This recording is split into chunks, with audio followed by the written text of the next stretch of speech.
Kathryn Kuitenbrouwer is the best-selling author of All the Broken Things, Perfecting, and The Nettle Spinner. Her short fiction and essays have appeared in Hazlitt, Granta, Maclean's, The Walrus, Dark Mountain, Hair Street Butterfly, as well as in the story collection Way Up.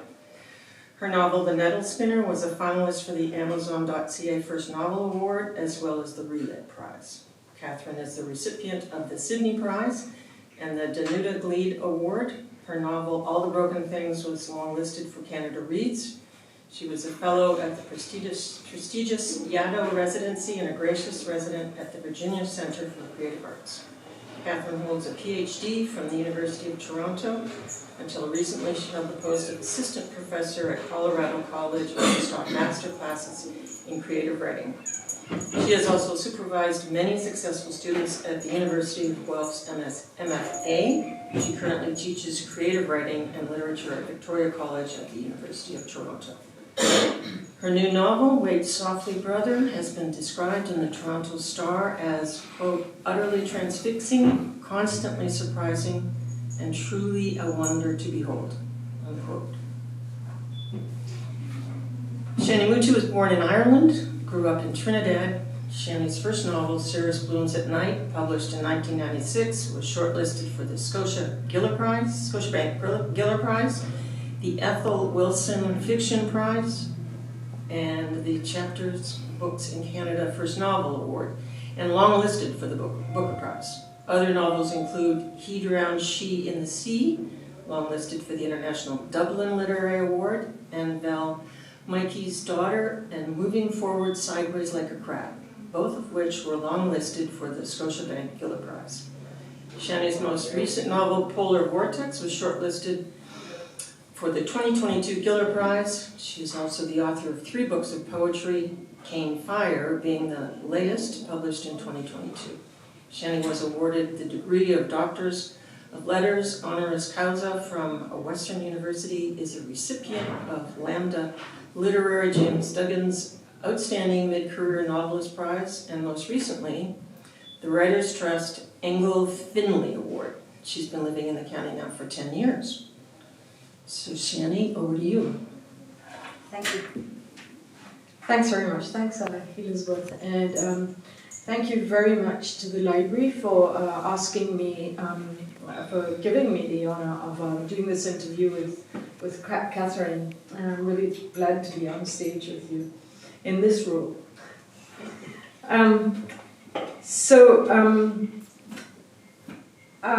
Given the nature of my brain in front of an audience, it's best for me to write my questions and to read them, which is what I'm going to do. So I hope that's okay with you, Kathryn. Sure. Okay, let's just get to it straight away, because I'm hoping we'll get through to all my questions here. I only have 30 questions, that's all. They're all a yes, no. Okay.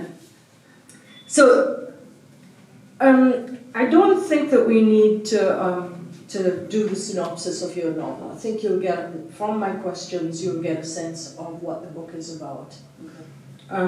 And of course, if you are at all confused, the best way to find out is to get the book, right? So there's a great story, or rather 2 stories, within the covers of your book. But what kept standing out for me as a writer myself, and as a reader, is that Wait Softly, Brother is clearly a book written by someone who thinks about the art and craft of writing.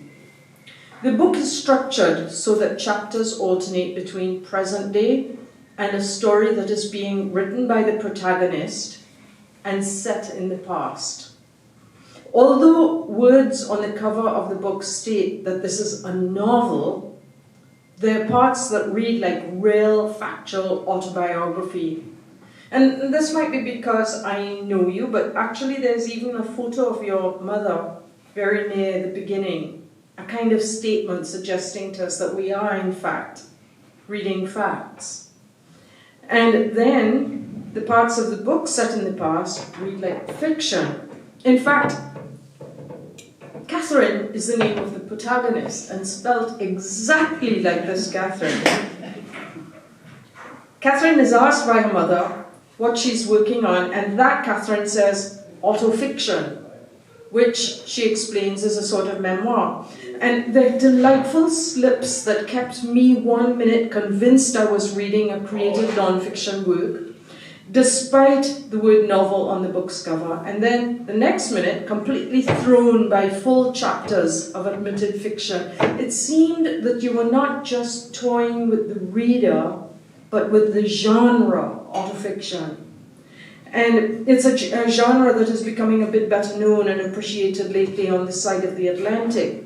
Tell us a bit about this mashup within your book of novel, memoir, autofiction, and fiction. So, thanks, Shani. That's a great question. I'm immediately intimidated by it, but I'm going to do my best to answer it. So, you know, this novel started out as a different novel and then kind of kept on. It took a while for it to find its sort of solid, stable form. And ultimately, I ended up building this frame around a story about the Civil War. And I really what I wanted to do essentially was interrogate what narrative meant. There was a lot of, at the time that I was writing the book, Trump was kind of coming into power. He hadn't won the election yet, but he was sort of ramping up his election campaign. And talk of fake news was kind of in the air, and it was pretty terrifying for a lot of us, I think. And I was also in the midst of a PhD at U of T, thinking about narrative quite a bit as well, and just sort of thinking about how,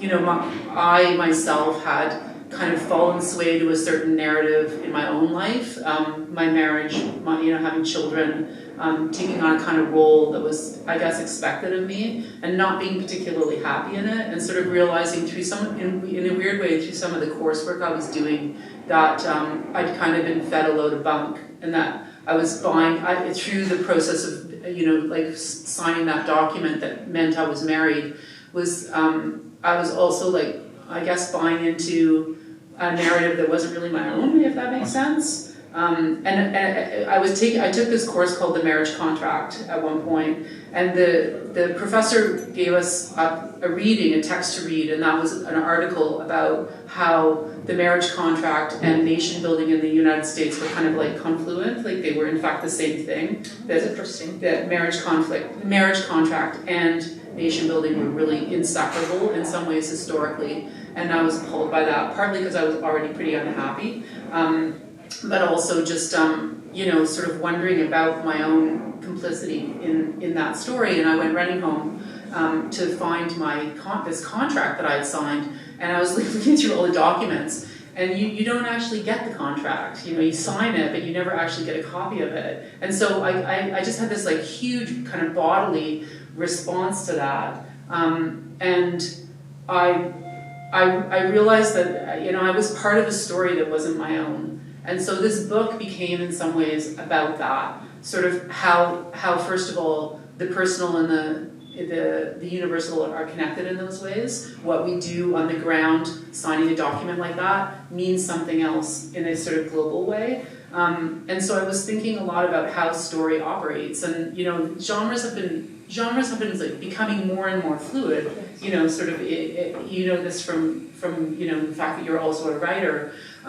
It used to be that there were really clear categories. You know, what was fiction, what was memoir, what was biography, and what was sort of a non-fiction journalistic book. Those things are not. We're not able to separate them in the same way. And I think it's actually really beautiful. It shows that we can, like as a species, shift the way that we think about words, about the way that we think about language, and the way that we think about how story is conveyed and even what it means. And I think also, you know, my PhD was quite psychoanalytic, and so I was also thinking about the way in which, you know, story always, at least I knew this from my own writing too, the way that story, when I write it, is always all the time autobiographical, even when I'm not conscious of it. So when I would go back to my early stories, And even as I was sort of editing them, because the editing process is often like years long, you're like working on the same material over and over again, I would suddenly realize, oh, there's my stillborn brother there. Like, I didn't mean him to be in that story, but there he is.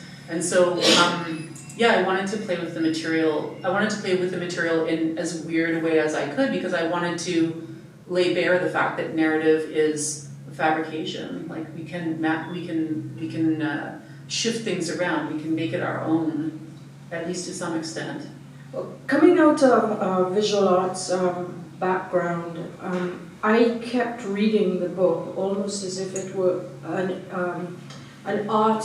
artwork, an experimental artwork, and yet it was very, very fluid. Very, there were no gaps or anything like that, but there was so much rhyming of imagery and throughout both sections. It was really, really quite interesting as a structure. So, Thank you. Oh, you're welcome. So, I'm a first-generation immigrant to this country. I have no ancestry here.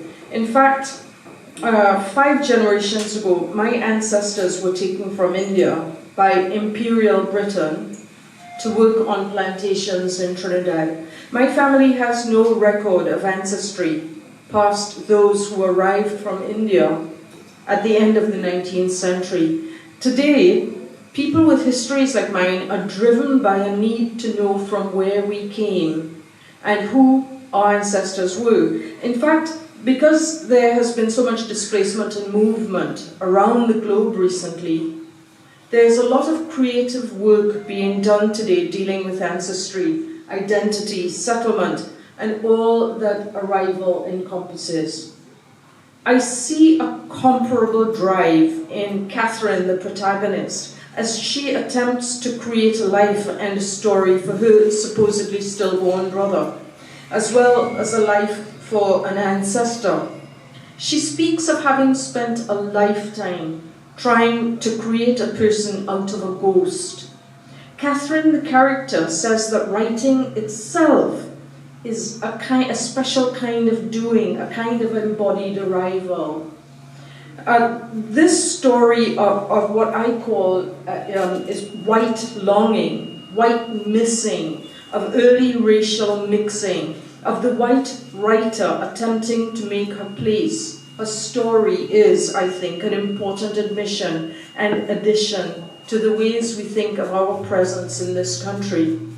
The book provoked in me a desire to know more about what the generalized story of the white settler in Canada has been lost. What of it has been lost that Kathryn, the protagonist, might be attempting to unearth, and that would serve us all to consider.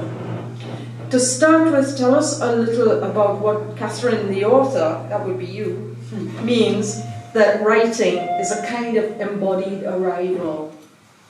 Well, I think the way that I write, or the way that it seems that all people write. I mean, I teach a lot of creative writing courses through my professorship, but also, incidentally, mentorships and things like that. And so I'm always working with students who are trying to, write something innovative or do something that hasn't been done before.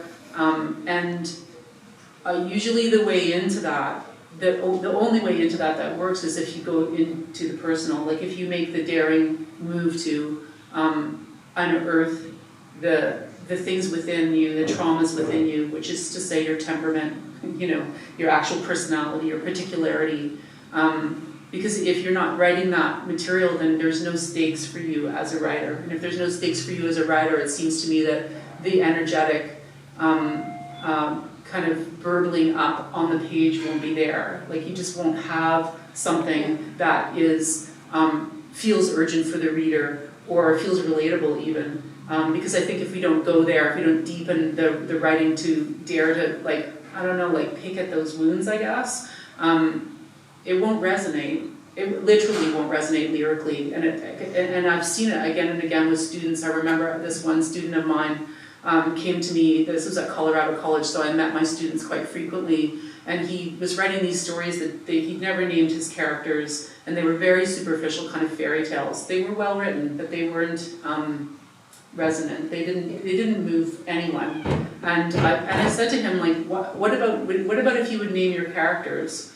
And how about what's this thing about the father being the king all the time? Like, what is this business? This is interesting. This comes up again and again in your work. And he just looked at me. He's like, 19 or something. He just looked at me, kind of shell shocked, and said, "Oh, actually, I have another story I want to write." And I said, "Oh, you should go and write that one." and then he came into class like 2 days later. The students work on a really fast timeline at that school because the courses are only 3.5 weeks long, and we meet every day. So this student came back with a story like 2 days later, which was a pristine coming out story. And it was also a triangulated story with a young girl, but it was two boys that were clearly in love with each other, and they were articulating their love through this third character who was female. And it was just gorgeous, and like so much more complex and like, I don't know how to put it, excellent than the previous story. And not only that, but it was written better on a sentence level. It was like a better story. Like, it was as if he unearthed a grammar within himself by doing that work.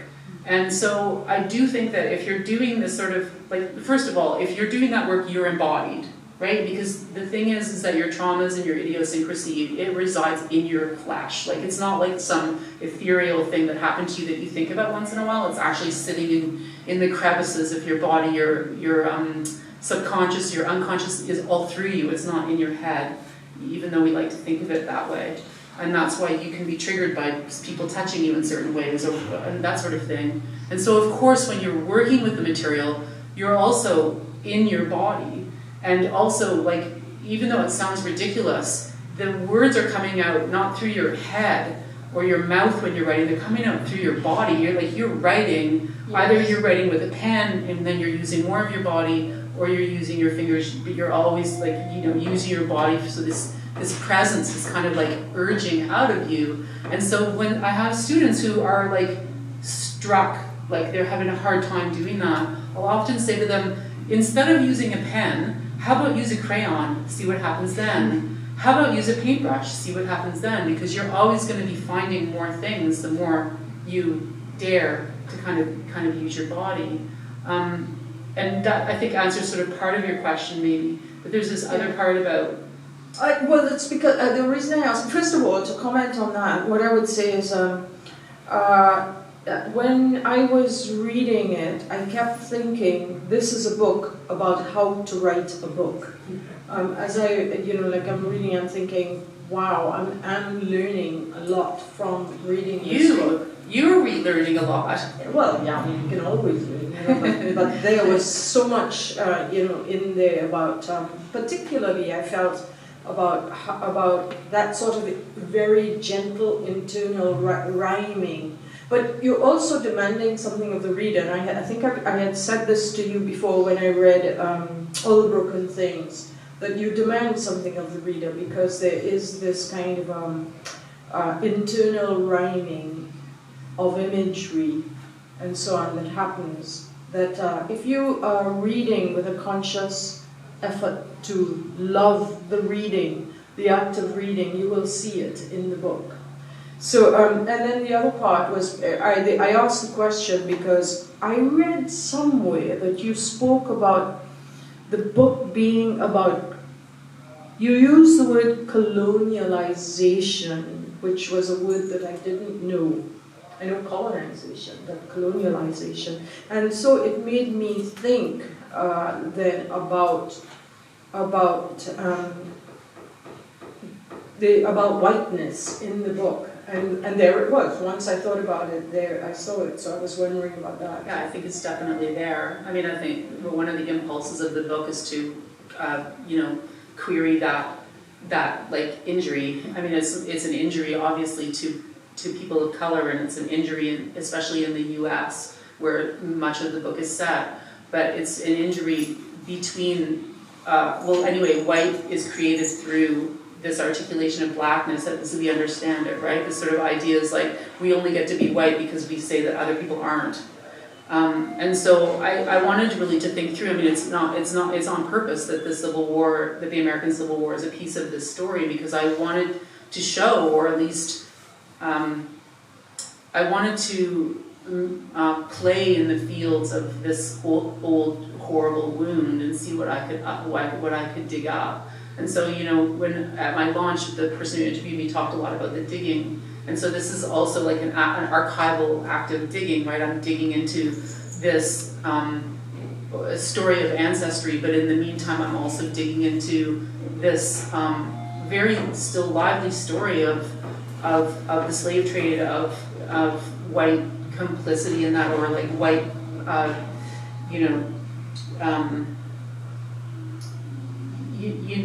fault, huge fault in this moment, and also like a disregard to amend that, or to pay back somehow, to do the work that needs to get done in order to make it, I don't know, it'll never be better maybe, but at least there could be conversations about it, but it never seems to get there. It never quite seems to get there, and I think it's risky for white people to do it, because if you're drawing attention away from the problem, then you're also not allowing space for the problem to arise. So how do you do those two things at the same time is a big question of like the writing of this book. Well, actually, I'm going to ask the next question that might let you elaborate on that, which is, so I know that you're aware of the politics of writing racialized identities nowadays, and that you will have considered this in writing, obviously, that's what you're saying here.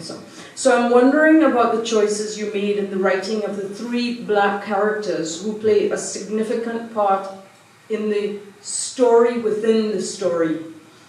So what is the role of these black characters, of their presence in the book, particularly given that they are acted upon rather than have agency themselves? I think this is a continuation of what you're talking about. Sure. So without getting too far into the text, and I'll read a little bit too, so people will have some sort of like context for it afterwards. But there's a character, the main black character in the sort of internal story her name is Christiana, and she's a freed slave. And the main white character, who is a substitute soldier, his name is Russell Boyd, and he is, in his own articulation, mad. Like he's mentally unstable, but he's also, in my mind, a stand-in for whiteness at that time, and maybe whiteness still. And so always, all the time, I wanted the reader to be aware of my own awareness of, the power structures that were kind of at play at the time, but also the fact that, his illness stems from, it's a paradigmatic illness. He's also caught in this system that is not of his own making, but that doesn't exonerate him from the horrible things that he does. He's not a good person. I mean, if we're gonna sort of look at it as a binary between good and bad, he's not a good person. He thinks he is at times, but ultimately, I think he too realizes he's weaponized his privilege in pretty horrific ways throughout the book. And so, in order to do that, I mean, first of all, a freed black woman in the Civil War wouldn't have had a lot of power, and so like I'm replicating a kind of historical truth reasonably well. I do try and give her as much power as I can. I think she also takes power. She takes her agency wherever she can. And I wanted to show that as well. And it's interesting because through like editing the book, some of the feedback that I got was really interesting too, sort of how to manage that. And I don't know. I mean, the thing is, what I ended up thinking is like, I will probably be unsuccessful at this. I will do my best to be successful at it, and I will probably be unsuccessful at it because I really felt like, first of all, I am as an author in a position of privilege, right? I'm a white writing author. I'm a settler author, and I'm writing a story that has black characters in it. and then at the same time, how could I not, since I'm talking about the American Civil War, how could I not include that? It would be unrealistic not to. And yet, if I do, then how to represent them in a way that gives them as much power as I can. And I did try to, like, as the story kind of comes to a close, fulfill the agency that I wished for all the characters but couldn't provide. I mean, and also, I mean, to be fair, I was pretty hard on Boyd as well. You were, yeah. It's it's an interesting thing as writers. We have to take these chances, but nowadays we're expected to succeed in taking the chances. And how can we possibly, we are one person, trying to do something when a whole system around us does not really allow for it. So how can we possibly succeed? So, but that doesn't mean that we shouldn't make the attempt.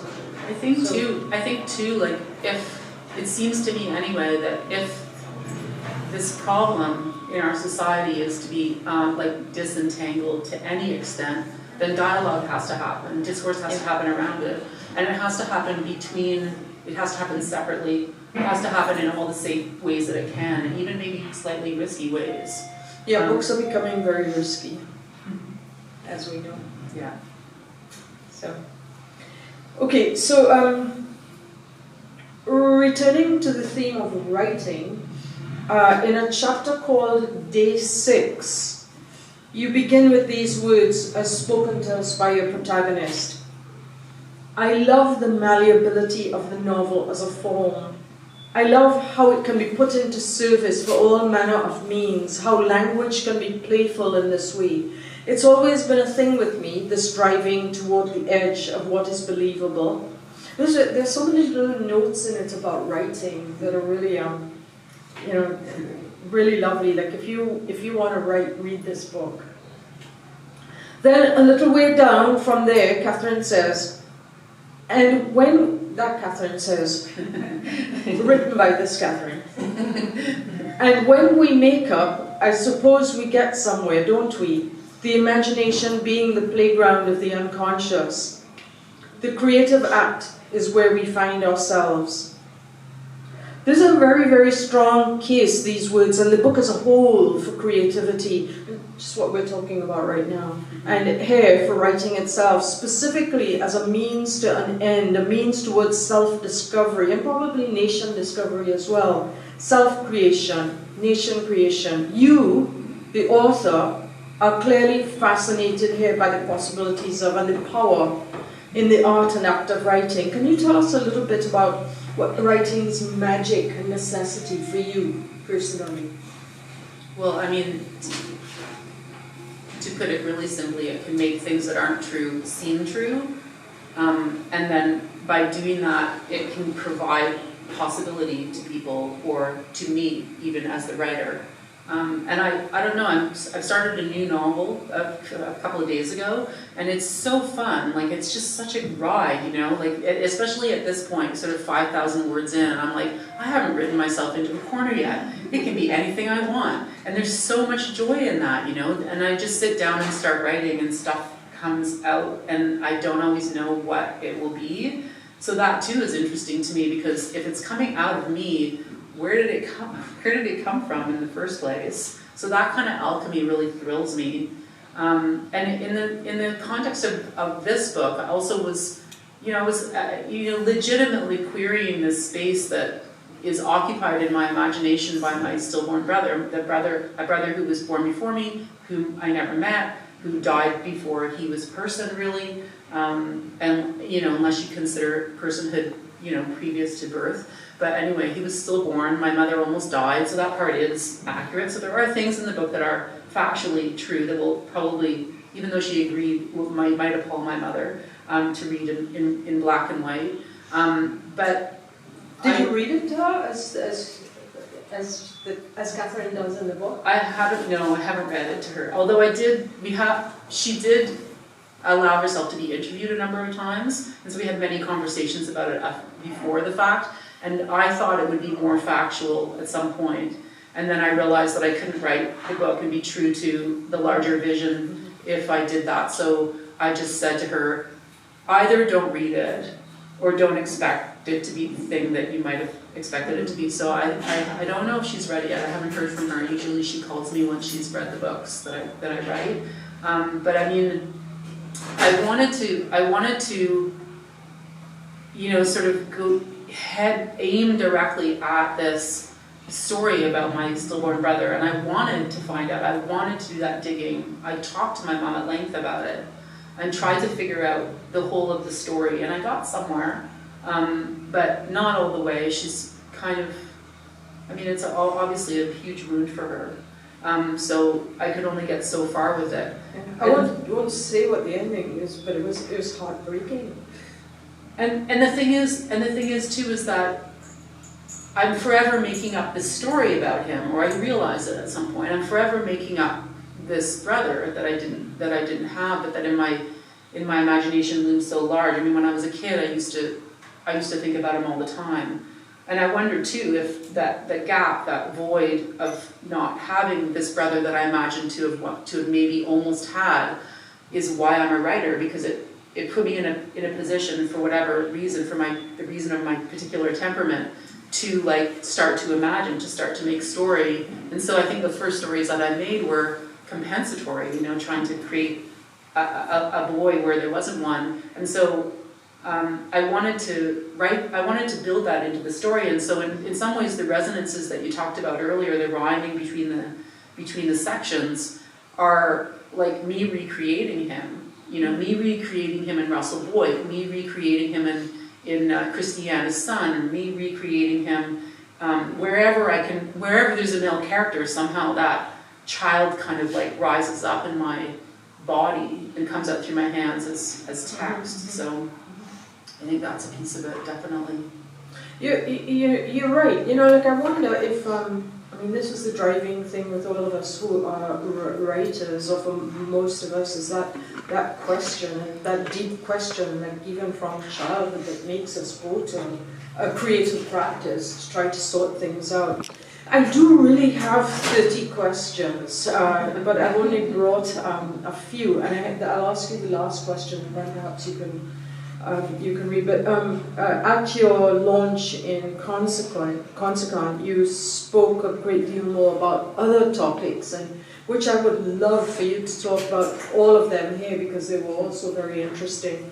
But I'm glad I'm getting a chance to ask you some different questions as well. So anyway, finally, there is throughout the present day part of the story an end times kind of rain and flooding, with odors of something down in the basement that is making its presence known, but not exactly what it is. And it's very sensory in that, sensorial, is that the word? It's so stunning the way the water rises in the house over the course of the book, and across the land, so much so that it is by kayak that people must move about if they are to leave their homes at all. What is the significance of this rising water? Well, so I wanted, it's almost like a birth water. Yeah, right. It is oceanic. Yeah. I mean, there is an element of that. So this kind of concept in psychoanalysis of the of sort of this pre-birth space being an ocean itself, and then of course there's like the biblical notion of like the flood, right? And also there's the amniotic sense of ocean, like before we have language, we're like encased in an ocean. And so the unconscious and the ocean are kind of inextricably linked in psychoanalysis, at least Lacanian psychoanalysis, and that's kind of where my interest lay, and still does. So I was thinking about that, but I was also obviously thinking about climate catastrophe, and thinking through climate catastrophe as a component of heteropatriarchal paradigmatic narrative that we're all living now. And so thinking through like If I think about, sort of the Enlightenment as the moment of reason, it also is the birth of capitalism, and it's also the birth of industrialization, and therefore also the birth of the climate catastrophe we find ourselves in. That the stories are kind of all together, like they're all the same story in a sense, of sort of rampant greed, rampant bottom lining, and that's also the story of the slave trade. I mean, it's so interconnected that I thought it made only sense to have that be part of the story. And also it was kind of a great framing device. I mean, like just on a craft level, to have this sort of water rising as a sort of tension that builds through the story as well. It really is like an artwork. It's very, very good. Thanks. So perhaps you should read and then we'll have some questions. Okay. If anyone has them. So think of questions, okay? But not while she's reading. Yeah, I get all nervous thinking about, I used to do that, sit in the audience and like, oh my God, what am I going to ask? What a nerd. So I should stay here and read, I guess. Makes sense. So this is the moment, essentially the story's framed by Kathryn, the Kathryn in the story, leaving her marriage and her family and finding herself at her parents' house, which is an old stone croft house north of Belleville. She tries to get at the story of Wolf, her stillborn brother, and her mother and father essentially stonewall her pretty much for the entire novel. And this is this is sort of the moment when her mother hands her a document that then kind of births the Civil War story. Toward the end of the week at breakfast, Mum ceremoniously hands me a manila envelope. It's for your memoir, she says. Some correspondence mailed to your great-grandfather. You might as well have it. It's about his father, Russell Boyd, who would have been your great-great-grandfather. There was little great about him by all accounts, though. I was thinking this will help you with the Civil War bits of your book. He fought, you know. They say he was cuckoo, even before the war. First of all, Mum, we don't say cuckoo anymore. And second of all, you're kidding, right? Nothing is really known about him, she says, like she hasn't heard me. Well, a little is known. I'm not writing a family history, I say. I'm writing an extended fictional essay about my dead brother. She purses her lips in that dangerous way she has. I have crossed a line. She says, you never know. You might need it, and starts to walk away. I look down at the envelope in my hands. I pull the letter out. It's on blue airmail paper. There's another envelope inside the first. The gist of the note on the blue paper is that the enclosed, much older envelope was found in an archive of dead letters at a post office being dismantled in Richmond, Virginia in 1969. The archivist is certain we are the proper recipients of this letter. Wait, I say. Was I there the day this came in the mail? Oh no, she says. You'd have been at school. Private Russell Boyd is the name on the front of the envelope, and he is, in fact, my great-great-grandfather. He was more or less disowned by the family, Mum says. Insane. He was institutionalized after the war. I gently pull the older letter from its envelope. It's foxed and yellowed, brittle, a scrawl of dainty gray quill pens, cursive.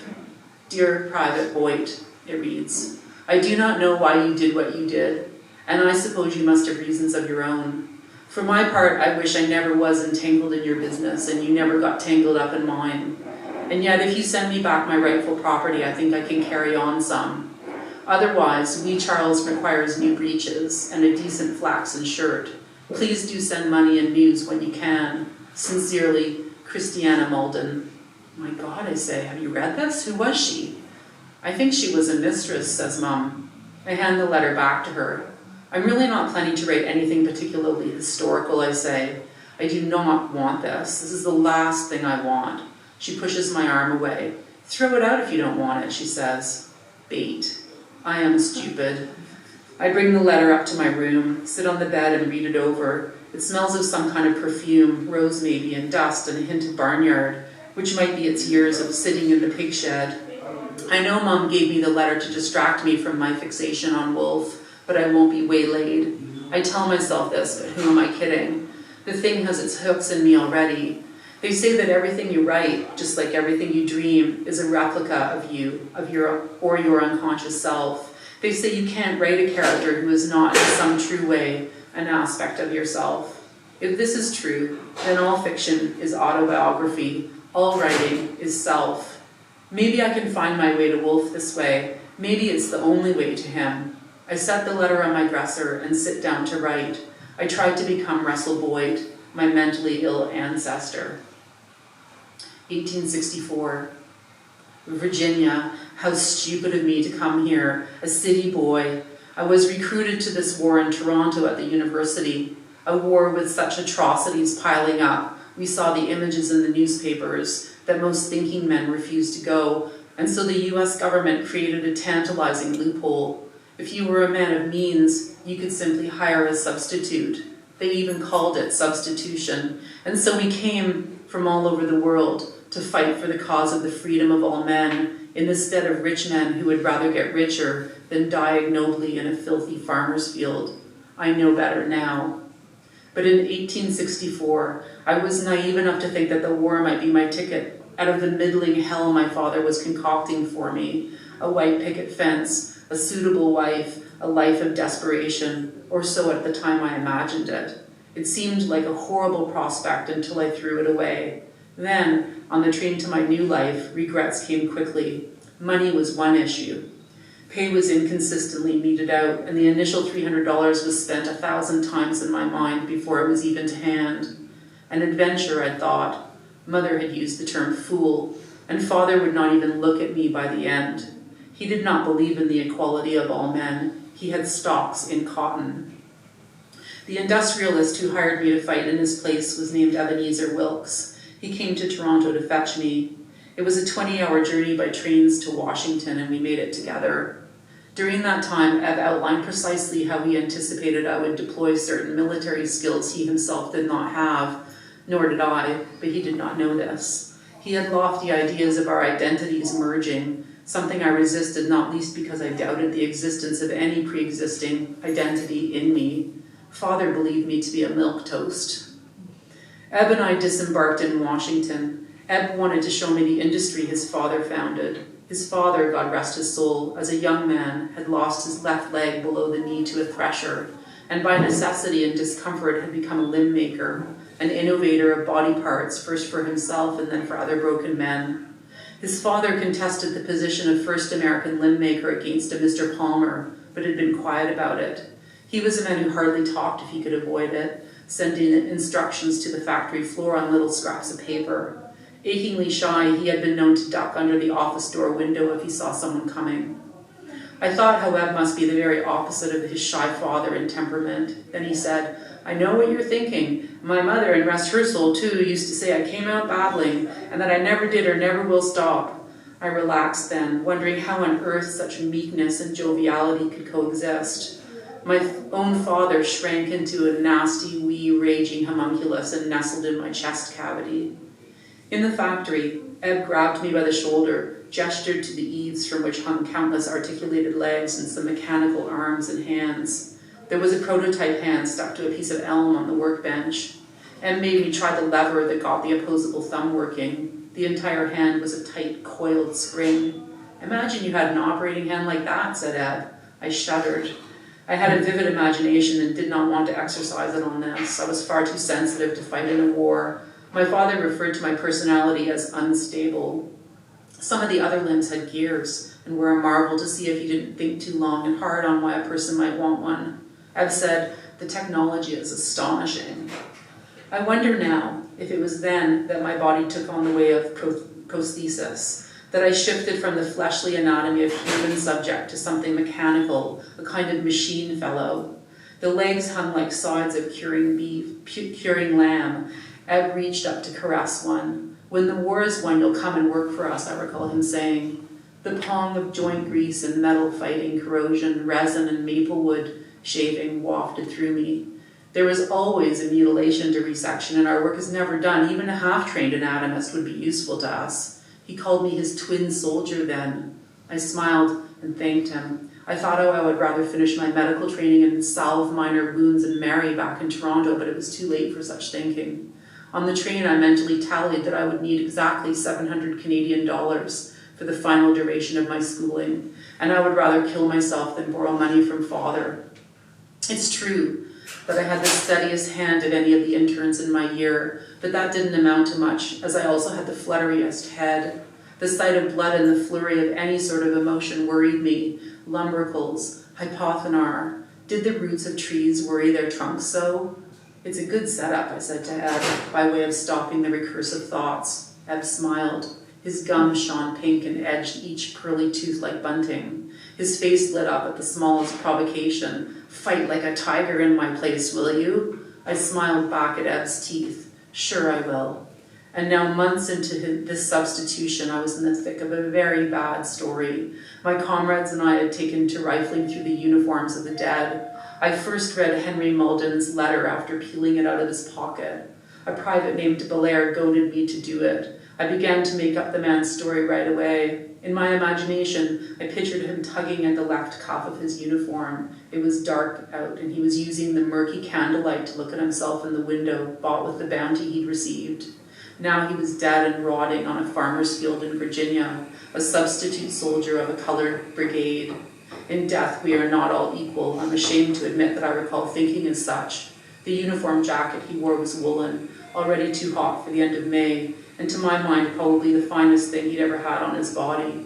I was ever making up lives for people I met. It was a harmless way to be in the world, or so I then thought. With this letter, he had packed 3 other items into the interior pocket of his uniform jacket. 1, a 24-karat gold locket engraved with flowering vines. 2, a bundle of lined paper sliced carefully from the household accounting book, one of only 2 books likely kept at the house. And 3, a fountain pen and pottery inkwell filled with ink and stoppered with a bit of cork. We all kept such letter kits in these times. We wanted our bodies to speak for us if they were found. Those of us who knew how to write, that is. Whether we were sentimental was debatable. We faced death and boredom, and both prospects allowed for a slippage in manliness. I imagined Henry taking himself in at the mica window pane, a renegade hair looping out of his eyebrow. He was already mentally composing his first letter home. Dear Christiana, the men here are made of courage. I do my best to mimic them in the hope that I attain something like what they seem naturally to have.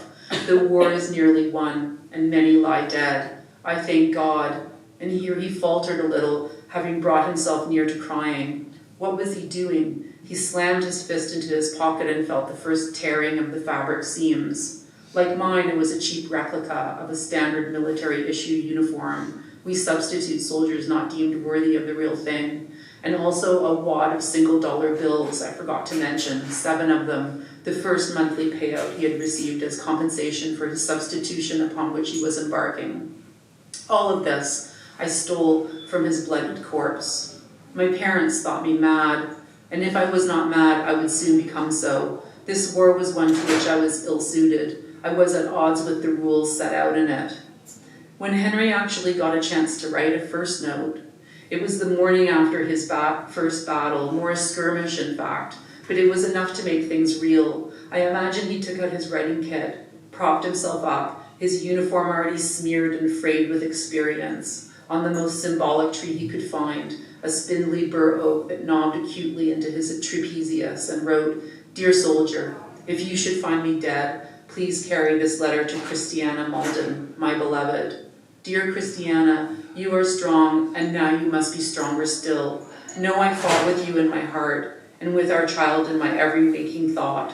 Let it not trouble you that I shall not wake again. The cause is a just one, and for our future too.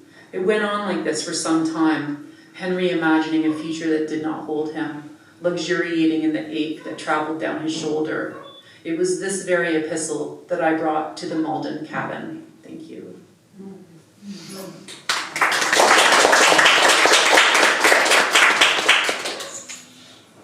So if anybody has any questions? I have a practical one. The bit about the archival material and your relatives and interesting raw material from generations ago, is that true? No. Wow. So further to you saying, making that which is not true very true, because it was very real to me. That's good. I mean, I researched researching on Ancestry. So I did do quite a bit of work trying to figure out how to make it seem like the story I was telling was real. And by doing that research, I also did research my family. But my family, even though we know that like my family on both sides has pretty much been in Canada for at least 5 generations, I couldn't really get back further than that. Mostly because the last names, I mean, there was just poverty. And so there were no, de Walshes. It was just like Walsh, and Walsh is basically Smith. Or essentially Walsh is a name that meant somebody from Wales who ended up in Ireland, so an immigrant from Wales to Ireland. So like there's no way to follow through all the Johns and Jameses to figure out who was actually a relative of mine. But I mean, I did start playing with it a little bit at that point because I thought, well, if we can't know, then it can be anything I want, And so I started looking up the lives of other people with similar last names to, the last names that I knew were common in my family. And so, yeah, I guess I stole lives from other people.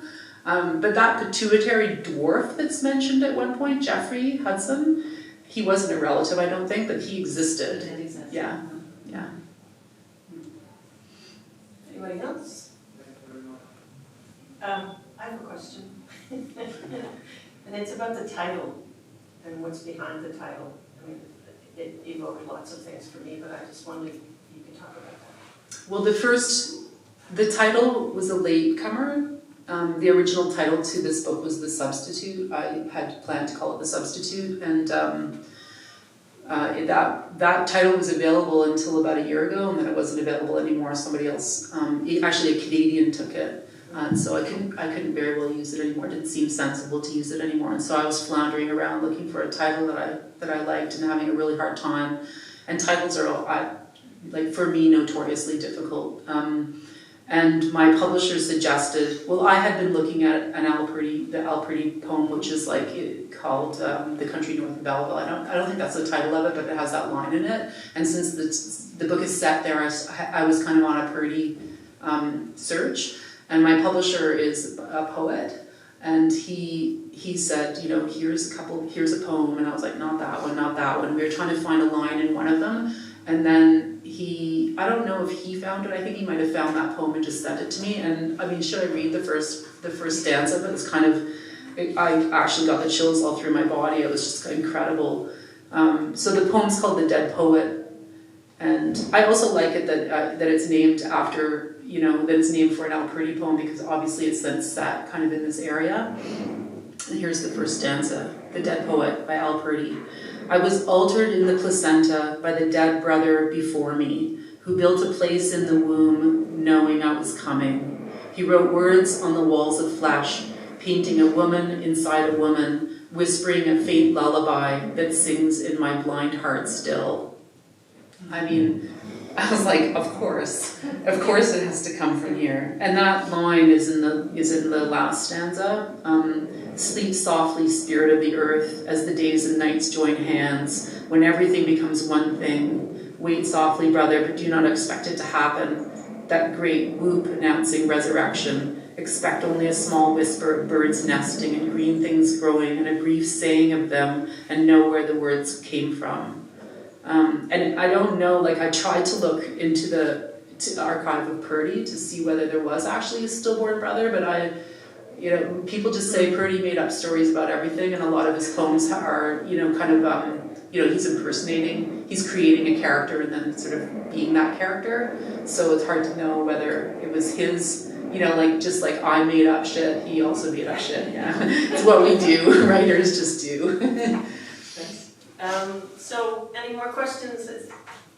Then I think we should move to having Kathryn sign autographs. Or there's some folks in the audience who want to buy a book, which is just around the corner. If so, they should do that now. Thanks to Kathryn.